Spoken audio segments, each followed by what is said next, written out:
Section 2 ல வருது. First of all the cognizable crimes அப்படினா என்ன பாப்போம். cognizable crimes ரொம்ப சீரியஸான offenses லைக் பாத்தீங்கன்னா மர்டர், ரேப், டவுரி டெத் இதெல்லாம் பாத்தீங்கன்னா cognizable offenses.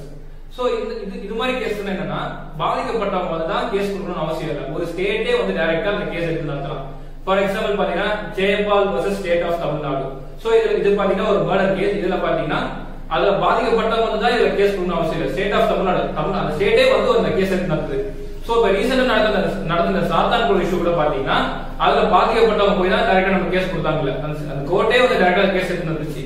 சோ இதுக்கு அப்படியே எக்ஸாக்ட்டான ஆப்போசிட் பாத்தீங்கன்னா நான் காக்னிசபிள் ஆஃபென்சஸ். நான் காக்னிசபிள் பாத்தீங்கன்னா அப்படியே காக்னிசபிள் பத்தி டிஃபரெண்டா இருக்கும்.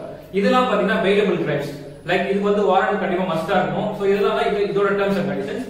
சோ இதுக்கான எக்ஸாம்பிள்ஸான கிரைம்ஸ் எல்லாம் பாத்தீங்கன்னா ஃபால்ஸ் விட்னஸ், அசால்ட், டிஃபமேஷன் இதெல்லாம் பாத்தீங்கன்னா நான் காக்னிசபிள். இது எப்படி எக்ஸாம்பிள் ஆகுதுன்னா ஃபால்ஸ் விட்னஸ்லாம் வந்து ஒரு ஸ்டேட் வந்து கேஸ் எடுக்கக்கூடிய.